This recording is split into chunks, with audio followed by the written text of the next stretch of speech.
सभी किसान भाइयों को हमारा नमस्कार। आप सभी लोग देख रहे हैं हमारा यूट्यूब चैनल C2C फार्मिंग। तो देखिए किसान भाइयों, यहाँ पे हम इस वीडियो में आज सरसों की खेती करके हम लोग कैसे अच्छा लाभ कमा सकते हैं, उत्पादन कैसे बढ़ा सकते हैं, इसी के बारे में हम इस वीडियो में चर्चा करेंगे। क्योंकि इसके पहले हमने वीडियो में आप लोग को सरसों की उन्नतशील जातियों के बारे में बता दिया है। उसका लिंक हम इस आई बटन में दे देंगे, जिसको आप लोग देख करके वैरायटी का चयन कर सकते हैं। यहाँ पे हम लोग खेती के तकनीक के बारे में चर्चा करेंगे कि वो कौन से बिंदु हैं जिसको आप लोग अपना करके अपने सरसों की खेती में अच्छा लाभ कमा सकते हैं। तो सबसे पहले हम यहाँ पे बात करेंगे किसान भाइयों कि सरसों का बीज तो हम बता दिए, आई लिंक में दे दिए हैं, वहाँ से आप लोग देख लेंगे। अब यहाँ बात करते हैं बुआई के समय का। अगर हम सरसों की बुआई अक्टूबर माह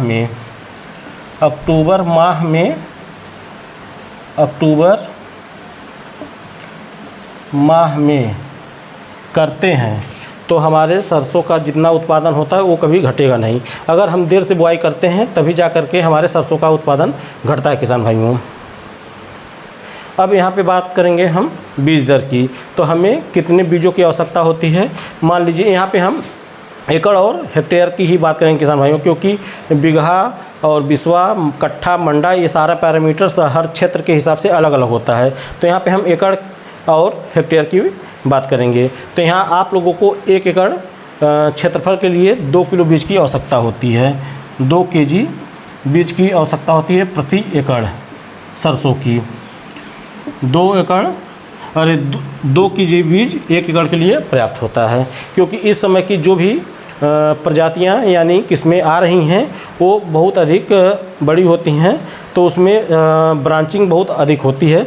उसको ब्रांचिंग लाने के लिए हमें क्या करना रहता है, जब सरसों पहली निराई गुड़ाई के बाद 30 से 35 दिन की हो जाती है, तो उसमें हम लोग ऊपर से शीर्ष कलिका को तोड़ देते हैं, जिससे कि हमारे सरसों के पेड़ में साइड से ब्रांचिंग होती है। यहाँ से हम लोग कट कर देते हैं हाथ के माध्यम से या कैंची के माध्यम से।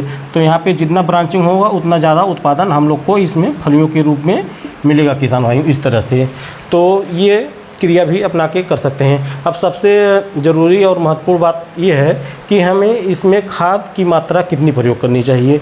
तो जो भी तिलहनी फसलें होती हैं किसान भाइयों, उसमें सल्फ़र का बहुत बड़ा रोल होता है। हमारे जो भी किसान भाई हैं, बहुत से ऐसे हैं जो सल्फ़र का प्रयोग नहीं करते हैं, उन्हें नहीं मालूम है। मगर बहुत से हमारे किसान भाई ऐसे हैं जो सल्फ़र का प्रयोग करते हैं, वो बहुत अच्छा उत्पादन लेते हैं।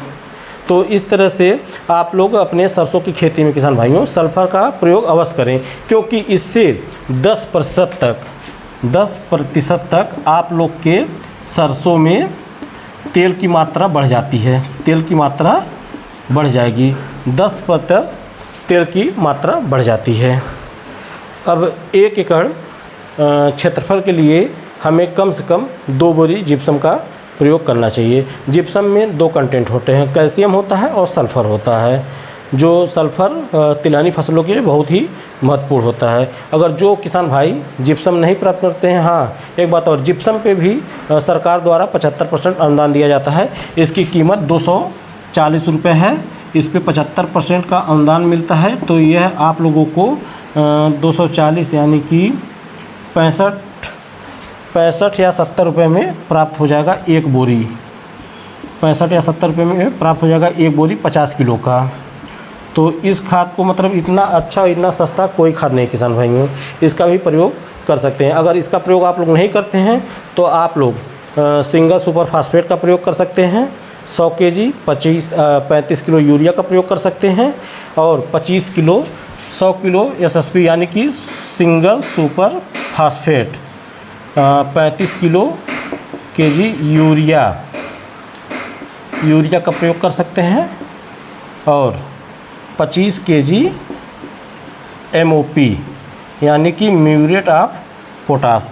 इन खादों का प्रयोग आप लोग अपने सरसों की खेती में कर सकते हैं। अब बात करते हैं निराई और गुड़ाई की। तो जब हम फसल की बुआई कर देते हैं किसान भाइयों, तो उसमें 20 से 25 दिन के बाद एक बार उसको हमको निराई गुड़ाई करा लेना चाहिए, जिससे कि खरपतवारों की संख्या खेत में कम रहेगी, तब भी हमारा उत्पादन अधिक होगा। अगर खरपतवार की संख्या अधिक रहेगी तो जो भोजन पौधों को मिलना चाहिए वो भोजन खरपतवार ही ले लेंगे, जिससे हमारी फसल भी कमज़ोर हो जाएगी और हमारा उत्पादन बिगड़ जाएगा। अब बात करते हैं इसमें हम लोग खरपतवार नियंत्रण की। तो देखिए किसान भाइयों, खरपतवार नियंत्रण के लिए हम एक हर्बिसाइड यानी कि शाकनाशी का प्रयोग करते हैं, जिसका नाम है पेंडामेथिलीन। पेंडामेथिलीन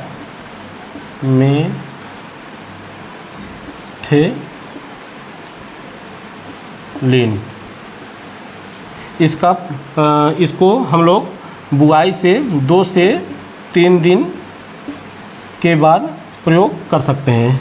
2 से 3 दिन बाद हम पेंडामेथिलीन का प्रयोग अपने सरसों की फसल में खरपतवार नियंत्रण के लिए कर सकते हैं किसान भाइयों। अब हम बात करेंगे सिंचाई की। सिंचाई सरसों में आप लोगों को 35 से 40 दिन के बाद करनी चाहिए। 35 से 40 दिन के बाद पहली सिंचाई, प्रथम सिंचाई आप लोग इतने दिन पे कर सकते हैं।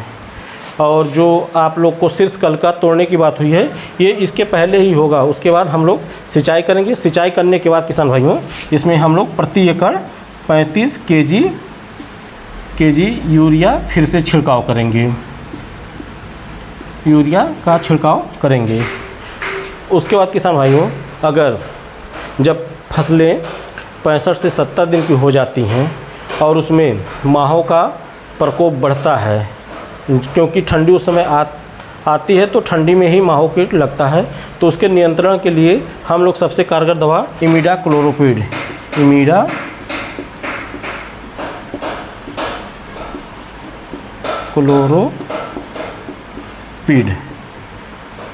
इसको ला करके हम लोग माहो के लिए इसका छिड़काव कर सकते हैं, जिससे कि नियंत्रित हो जाता है। अगर एक बार में आपके खेत में ज़्यादा माहो लग गए हैं और एक बार में माहो, जिसको चेपा भी बोलते हैं, एक बार में नियंत्रित नहीं होते हैं, तो यह क्रिया आप लोगों को 12 से 15 दिन बाद दोबारा करनी चाहिए अपने खेत में, जिससे पूर्णतः नियंत्रण हो जाएंगे। फिर उसके बाद किसान भाइयों, जब फसल एकदम ठंडी से ग्रसित हो, पाले लगने का डर हो या संभावना हो, तो उस समय आप लोग 250 ग्राम थायो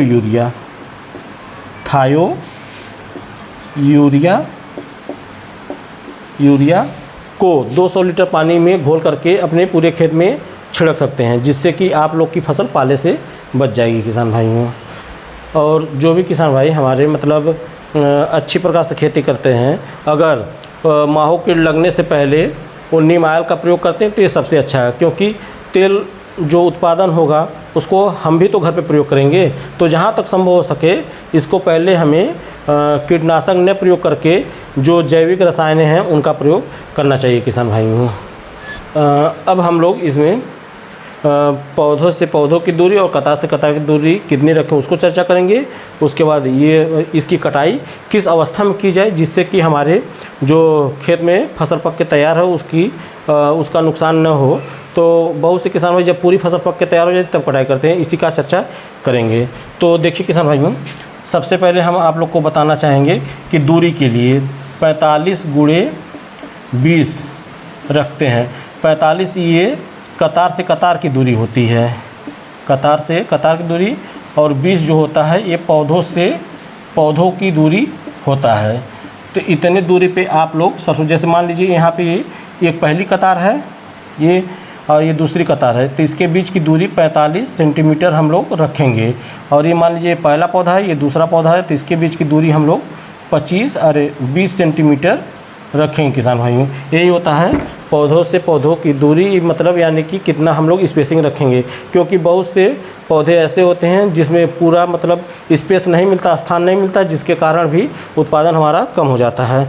अब बात करते हैं इसकी कटाई की कटाई हमें कब करनी चाहिए। तो जब पौधे पक करके एकदम तैयार हो जाते हैं, उससे पहले जब आप लोग को खेत में दिखे कि 75% फलियाँ आप लोगों की पीली हो गई हैं, उस अवस्था में आप लोग अपने सरसों की फसल की कटाई कर सकते हैं, जिससे कि आप लोग के सरसों की फसल से दाने नहीं झड़ेंगे और अच्छा खासा आप लोग को उत्पादन मिलेगा। तो इस बार जानते हैं किसान भाइयों कि सरकार द्वारा जो MSP तय किया गया है वो 5,050 रुपया तय किया गया है। मगर इतने पे आप मार्केट में जाएंगे कहीं पे सरसों नहीं मिलेगा आप लोग को। ये दाम मतलब 5,050 रुपया कुंटल तय किया गया है, मगर आप मार्केट में जाएंगे तो ये 7,000 से लेकर के 7,500 रुपये तक कुंटल आपको मिलेगा, वो भी बहुत आसानी से नहीं मिलेगा। तो सरसों की कीमत से आप लोग मूल्यांकन कर सकते हैं सरकार इस पर कितना जोर दे रही है। इस बार सरकार इस पर इतना जोर दे रही है कि मतलब तिलहनी फसलों के लिए बहुत सारी योजनाएं सरकार द्वारा क्रियान्वित की जा रही हैं। तो आप लोग सरसों का उत्पादन करके किसान भाइयों अच्छा लाभ कमा सकते हैं और अपने खेती को लागत को भी कम कर सकते हैं और अधिक मुनाफा भी कमा सकते हैं। जो हमारे द्वारा दी गई जानकारी अगर आप लोग को अच्छी लगी किसान भाई, तो हमारे इस यूट्यूब चैनल सीटूस फार्मिंग को सब्सक्राइब कर लीजिएगा और बेल आइकन को प्रेस कर लीजिएगा, जिससे हमारे द्वारा अपलोड किए जाने वाले नए नए वीडियो की जानकारी आप लोग को समय समय से मिल सके। जय हिंद, जय भारत, जय जवान, जय किसान।